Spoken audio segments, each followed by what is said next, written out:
ఆంధ్రప్రదేశ్లో ప్రైవేట్ స్కూళ్ళన్నిటికి కూడా మహర్దశ పట్టణం ఉందండి. ఆంధ్రప్రదేశ్లో ఉన్న ఇంగ్లీష్ మీడియం స్కూల్స్ అన్నీ కూడా ఎలా అంటే ఒక రకంగా వాటికి నూతనోత్తేజం, ఒక రకంగా వాటికి కోట్లు దండుకునే అవకాశాలు అయితే కనుక మునుముందు రోజుల్లో రాబోతున్నాయి. అది నాకు తెలిసి వచ్చే విద్యా సంవత్సరం నుంచే జరగవచ్చు. ఎందుకనంటే ఆంధ్రప్రదేశ్లో ఉన్న ఇంగ్లీష్ మీడియం స్కూల్కి అలాగే ఆంధ్రప్రదేశ్లో ఉన్న ప్రైవేటు స్కూళ్ళు అన్నింటికి కూడా ఎందుకు మహర్దశ పట్టణం ఉందనంటే కనుక ఆంధ్రప్రదేశ్లో అన్ని ప్రభుత్వ పాఠశాలల్లో ఇంగ్లీష్ మీడియంని రద్దు చేయబోతున్నారు, ఇంగ్లీష్ మీడియంని తీసేయబోతున్నారు అని ఎక్కువ ఏదైతే సర్క్యులేట్ అవుతుందో న్యూస్లు, కాబట్టి ఆ దిశగానే కార్యాచరణ జరుగుతుందో అందుకు గాను వాటి ప్రైవేట్ స్కూళ్ళు అలాగే ఇంగ్లీష్ మీడియం స్కూల్కి మొలకలు వచ్చాయి అనేది చెప్పాలా. ఎందుకంటే ఇప్పటి వరకు గత ప్రభుత్వంలో ప్రభుత్వ పాఠశాలల్లో ప్రైవేటు పాఠశాలలకు ధీటుగా ఇంగ్లీష్ మీడియంను బోధించేవారు, ఇంగ్లీష్ మీడియంను పెట్టారు. కాబట్టి ఇప్పుడు ఆ ఇంగ్లీష్ మీడియంని రద్దు చేసేయాలని ఆలోచిస్తుంది ప్రభుత్వం. కాబట్టే నేను అందుకనే చెప్పా ఏమనంటే ప్రైవేట్ స్కూల్స్కి మార్గదర్శ రానుంది. ఇంగ్లీష్ మీడియం స్కూల్కి మెయిన్ ప్రైవేట్లో ఇంగ్లీష్ మీడియం స్కూల్కి మ్యాక్సిమం కోట్లు దండుకునే అవకాశం అయితే కనుక రాబోతుంది. ఎందుకంటే ఉన్న వాళ్ళందరూ ఇంగ్లీష్ కావాలని అంటుంటే ఇప్పుడు ప్రభుత్వ పాఠశాలలో ఇంగ్లీష్ వద్దు, మాకు తెలుగు ఉంటే చాలు, మాకు ఇంగ్లీష్ అవసరం లేదు అనేది కనుక ఒక రకమైనటువంటి కార్యాచరణ జరుగుతుంది. దాని ద్వారానే నేను ఈ మాట చెప్పా, ప్రైవేట్ స్కూళ్ళన్నింటికి మార్గదర్శ పట్టణం ఉంది, ఇంగ్లీష్ మీడియం స్కూళ్ళన్నింటికి కూడాను ఒక రకంగా కోట్లు దండుకునే అవకాశం అయితే వచ్చింది. కాబట్టి కిటకిటలాడిపోతాయి ఇంగ్లీష్ మీడియం స్కూల్స్, దాంట్లో ఎలాంటి డౌట్ లేదు. ఎందుకంటే సగటు కూలీ మొదలుకొని సామంతుడి వరకు కావాలనుకునేది ఇంగ్లీషు, ఇది వాస్తవం, ఎవరు అవునన్నా కాదన్నా సరే. కాబట్టి సగటు కూలీ నుంచి సామంతుడి వరకు ఇంగ్లీష్ కావాలనుకుంటా ఉంటే ఇప్పుడు తెలుగుని తక్కువ చేస్తున్నారనో లేదా తెలుగు భాష మాయమైపోతుంది, అంతరించిపోతుందనో ఒకే ఒక ఉద్దేశంతో ప్రభుత్వ పాఠశాలలో ఇంగ్లీష్ మీడియంని తీసేయాలనుకోవడం అవివేకం నన్ను అడిగితే కనుక. కాబట్టి తెలుగు ఉండాలి, at the same time English కూడా ఉండాలని అభిప్రాయం. ఎందుకంటే చాలామంది చాలా చోట్ల ఎలా అంటే ప్రభుత్వ పాఠశాలలో కిట్టకిట్టలాడాయి, దాంట్లో ఎలాంటి ఒకటి లేదు.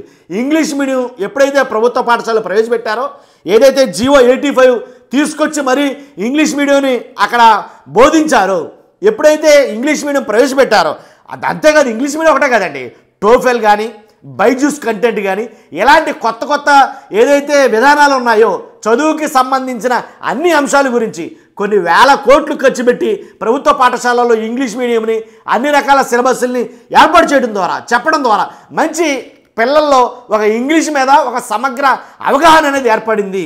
రేపొద్దుట చదువు కంప్లీట్ అయిన తర్వాత బెస్ట్ ఎగ్జాంపుల్ చెప్తానండి. నేను బీఈడి వరకు చదువుకున్నా.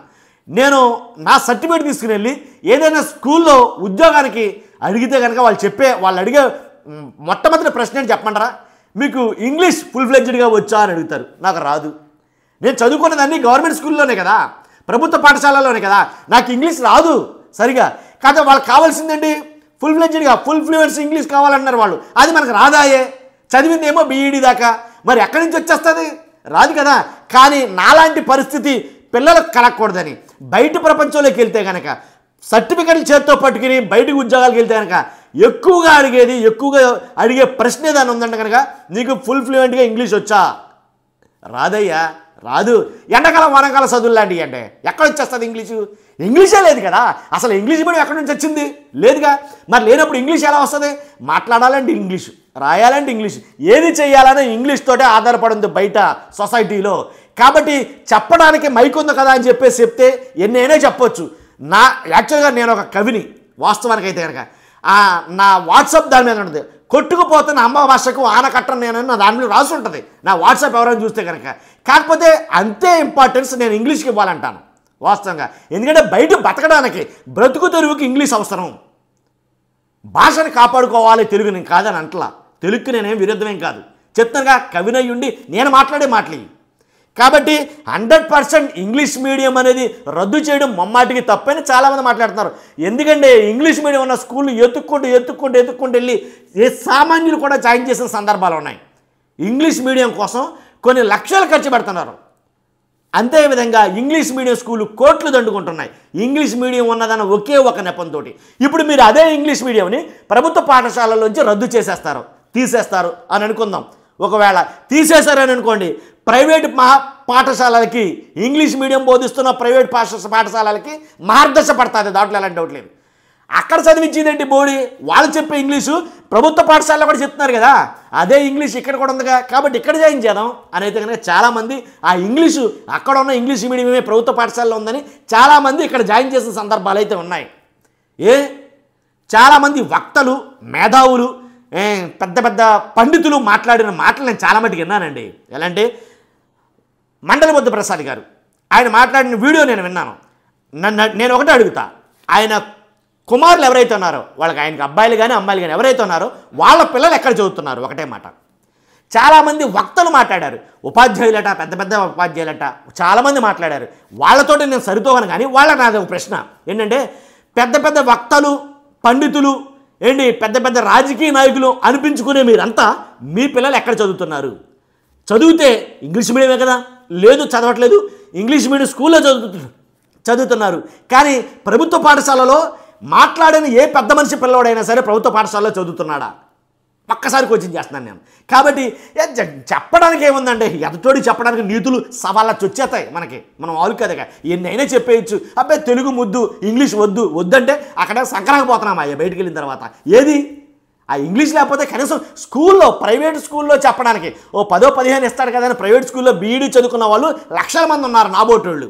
అలాంటి వాళ్ళు వెళ్ళి ఏదైనా ప్రైవేట్ స్కూల్లో చెప్తే 15,000-10,000 ఇస్తారు కదా అని ఆశపడితే వాళ్ళు అడిగే మొట్టమొదటి ప్రశ్న ఇదే, ఇంగ్లీష్ మీరు నాలెడ్జ్ బాగుందండి, మీకు ఇంగ్లీష్ నాలెడ్జ్, ఇంగ్లీష్ ఫ్లూయెంట్గా అసలు అది వస్తే ఇక్కడ దాకా ఎందుకు స్వామి, అదిలేకే కదా ఎలా అయిపోయింది పరిస్థితులు. కాబట్టి అందువల్ల నేను అనేది ఏంటంటే, ఎంతమంది అయితే పెద్ద పెద్ద మేధావులందరూ మాట్లాడుతున్నారో ఈరోజు సొసైటీలో, కాబట్టి తెలుగే కావాలి మాకు ఇంగ్లీష్ వద్దు అని ఎవరైతే మాట్లాడుతున్నారో, నేను ఆ మాటలు మాట్లాడి వాళ్ళకందరికీ ఒకటే మాట చెప్తున్నా, మీ పిల్లలు ఎక్కడ చదువుతున్నారు, మీ పిల్లలు ఏ స్కూల్లో చదువుతున్నారు, మీ పిల్లలు ఏ మీడియంలో చదువుతున్నారు, ఒక్కసారి కోచింగ్ చేయండి వాళ్ళని. రాజకీయ నాయకులు ఎంతమంది అయితే మాట్లాడుతున్నారో వాళ్ళందరినీ 100కి 100% ఖచ్చితంగా వాళ్ళందరూ ప్రైవేట్ స్కూల్లో, ఇంగ్లీష్ మీడియం స్కూల్ చదివే వాళ్ళే, దాంట్లో ఎలాంటి డౌట్ లేదు. నేను చెప్తున్నాను, అది చూపించమనండి, వాళ్ళ పిల్లల స్కూలు రికార్డు చూపించమనండి, వాళ్ళు ఎక్కడ చదువుతున్నారు అనేది. వాళ్ళకి మాత్రమేనా ఇంగ్లీషు? మళ్ళాంటి వాళ్ళకి అవసరం లేదా? ఇప్పుడు మొత్తం తీసేస్తే ఏంటి, కనీసం బయటికి వెళ్తే అసలు బయటికి వెళితే ఏది కావాలని ఇంగ్లీష్ అనేది కదా మాట్లాడుతున్నారండి. ఇది మరీ దారుణం. కాకపోతేని ఇంగ్లీష్ కావాలి, దాంట్లో ఎలాంటి డౌట్ లేదు. ఇంగ్లీషే బయటికి వెళ్తే ఇప్పుడు మాట్లాడేది. భక్తి కావాలంటే ఇంగ్లీష్ కావాలి సార్, దాంట్లో ఎలాంటి డౌట్ లేదు, సోదంతా వేస్ట్. కానీ కాబట్టి నేను చెప్పేది ఏంటంటే, తెలుగు అశ్రద్ధ చేయమని నేను చెప్పట్లా, తెలుగు అమ్మ భాష నేను కాదని అట్లా. మళ్ళీ కొత్త స్లోగన్స్, అమ్మ పాలు కావాలి కానీ డబ్బా పాలు కూడా కావాలా బాయా ఒకసారి. ఇప్పుడు ఎక్కువగా చూస్తే నువ్వు డబ్బా పాలే, అమ్మ పాలు తగ్గిపోయింది. వాస్తవాల్లోకి వస్తే కనుక జీర్ణించుకోలేరు కొంతమంది, వాస్తవాలు మాట్లాడితే జీర్ణించుకోలేరు. నేను మమ్మాడికి చెప్తున్నా, డబ్బా పాలు ఎక్కువగా పడుతున్నారు ఇప్పుడు. కానీ నేను అలాగని అమ్మ పాలను అసలు చేయమంటలా. కాబట్టి అమ్మ పాలు ఎంత ముఖ్యమో, అమ్మ పాలుతో పెరిగిన ఆ బిడ్డకి, అమ్మ పాలుతో పెరిగిన ఆ వ్యక్తికి ఇంగ్లీష్ కూడా అంతే ముఖ్యం, దాంట్లో ఎలాంటి డౌట్ లేదు. దీంట్లో అసలు నో డౌట్ అట్ ఆల్ నేను చెప్పేది ఖచ్చితంగా. కాబట్టి అర్రాకొర్రా ఇంగ్లీష్ తోటి అక్కడ మన మనుగడ సాధించలేక నానా అవస్థలు పడుతున్నామాయే, తెప్పలు పడుతున్నామాయే. కాబట్టి చదువులు ఎందుకు పనికిరాక, ఇంగ్లీష్ ఒకటి లేదన్న కారణంగా, ఇంగ్లీష్ నాలెడ్జ్ లేదన్న కారణంగా, ఫ్లూయెన్స్గా ఇంగ్లీష్ మాట్లాడలేకపోతున్నామన్న ఒకే ఒక కారణంతో ఏ ఉద్యోగానికి అర్హత సాధించలేక అడుక్కు తింటున్నారు బయట చాలామంది. కాబట్టి వక్తలు, మేధావులు, ఖాళీగా ఉండేవాళ్ళు చాలామంది చాలా మాటలు మాట్లాడారు. రిటైర్ అయిన వాళ్ళు చాలామంది ఏం మాట్లాడారంటే, కాబట్టి ఇంగ్లీష్ మీడియం వద్దు అని అంటున్నారంట. దయచేసి మీకు చేతులు దండం పెడుతున్నా, ఇంగ్లీష్ మీడియం వద్దు అంటే కనుక పిల్లల భవిష్యత్తును నాశనం చేసేసిన వాళ్ళు అవుతారు. ప్రభుత్వ పాఠశాలలో చదివే పిల్లల భవిష్యత్తుని నాశనం చేసేసిన వాళ్ళు అవుతారు. కాబట్టి తెలుగు ఉండాలా, at the same time English కూడా ఉండాలంటాను నేను, దాంట్లో ఎలాంటి డౌట్ లేదు. కాబట్టి దానికి ఎంత ప్రాధాన్యత ఇచ్చామో సెకండ్ స్టేజ్లో అయినా ఇంగ్లీష్కి ప్రాధాన్యత ఇవ్వాలి, ఇది నా అభిప్రాయం. కాబట్టి నా అభిప్రాయం మీకు తప్పనిపిస్తే కనుక ఖచ్చితంగా మీ అభిప్రాయం ఏంటో తెలియజేయండి. మర్చిపోద్దు, సమాజం మాట్లాడాల్సిన టైం ఇది. ఒకవేళ ఆ జీవో 85 రద్దు చేసి ఇంగ్లీష్ మీడియాన్ని ప్రభుత్వ పాఠశాలను తీసేస్తే కనుక చాలామంది పిల్లల్ని మోసం చేసిన వాళ్ళు అవుతారు. వాళ్ళ భవిష్యత్ తరాలకి మీరు ఎలా అంటే ఒక మాయని మచ్చని తీసుకొస్తారంతే. నేను ఒక మాటలో చెప్పాల్సి వస్తే కనుక వాళ్ళు ఎదుగుదలను ఆపేసిన వాళ్ళు అవుతారు. ఓకే, ఫస్ట్ మీకు నచ్చితే కనుక లైక్ చేయండి, నచ్చకపోతే ఎందుకు నచ్చలేదో కామెంట్ రూపంలో తెలియజేయండి. ఫస్ట్ అయితే కనుక మన ఛానల్ సబ్స్క్రైబ్ చేయండి. Thank you very much.